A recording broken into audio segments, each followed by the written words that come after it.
قدر ایک ایسی چیز ہے کہ آپ قدر کریں گے تو آپ کی قدر کی جائے گی جی، کیونکہ آپ اگر چیزوں کی قدر کریں گے، آپ اگر لوگوں کی قدر کریں گے، آپ کسی کے وقت کی قدر کریں گے، آپ کسی کی عزت اور مقام کی قدر کریں گے، آپ کسی کے علم کی قدر کریں گے، تو پھر آپ کی بھی ان تمام چیزوں کی قدر ہونا شروع ہو جائے گی۔ آپ بالکل بے قدریں کہ نہ کسی کے مرتبے کا خیال ہے، نہ کسی کے وقت کی اہمیت ہے، نہ کسی کی عزت کی اہمیت ہے، تو پھر تیار رہیے۔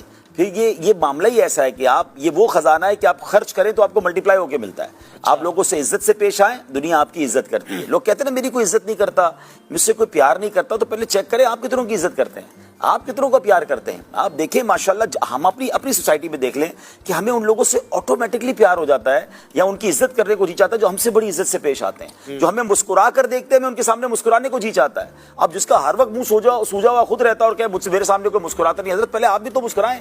آپ کو مسکرائے ہوئے پتہ نہیں کتنے مہینے ہو گئے ہیں، ٹھیک ہے نا، وہ کہتے ہیں نہائے ہوئے پتہ نہیں کتنے مہینے، ویسے کئی لوگ ہیں جن کو مسکرائے ہوئے بھی بہت بڑا ٹائم ہو گیا ہے۔ تو اب ایسی کیفیت ہے، اور پھر کہتے ہیں جناب ہم سے ہمارے سامنے کوئی مسکراتا نہیں۔ آپ کتنوں کو دوست بناتے ہیں؟ لوگ کہتے ہیں مجھے میرا کوئی دوست ہی نہیں بنتا۔ حضرت کوئی پرابلم ہے آپ کے اندر، چیک کیجئے۔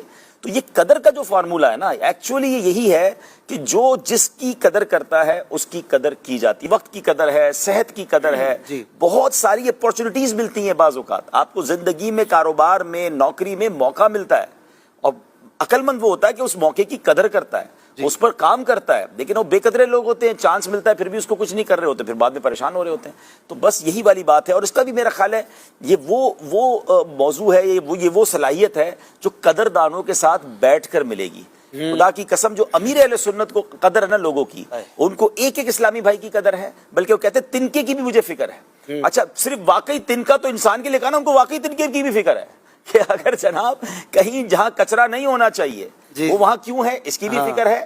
اور جناب اس کے بعد 1 روپیہ بھی کسی کا ضائع نہیں ہونا چاہیے، اس کی فکر ہے۔ کوئی ناراض نہ ہو جائے، اس کی فکر ہے۔ کس کو کس طرح عزت دینی ہے۔ یعنی امیر اہل سنت کے دیکھا جائے تو اس وقت دعوت اسلامی میں جتنے اسلامی بھائی سارے مرید ہیں اور ان کے شاگرد ہیں، مگر اپنے مریدوں کے لیے کھڑا ہو جانا، مفتیان کرام سے ان کا انداز، جو ان کا برتاؤ، تو یہ تو سراپا قدر ہے۔ اور اگر ان کی سیرت کو دیکھ لیا جائے کہ آج ہمیں کوئی کہے نا کہ جناب یہ آپ نے ٹاپک تو لے لیا قدر کرنے کا، قدر سیکھے کہاں سے، تو آج ایک ایسی ہستی ہمارے سامنے موجود ہے جو اس مقام پر ہو کر لوگوں کی، وقت کی، صحت کی، عزت کی قدر کیسے کرتی ہے۔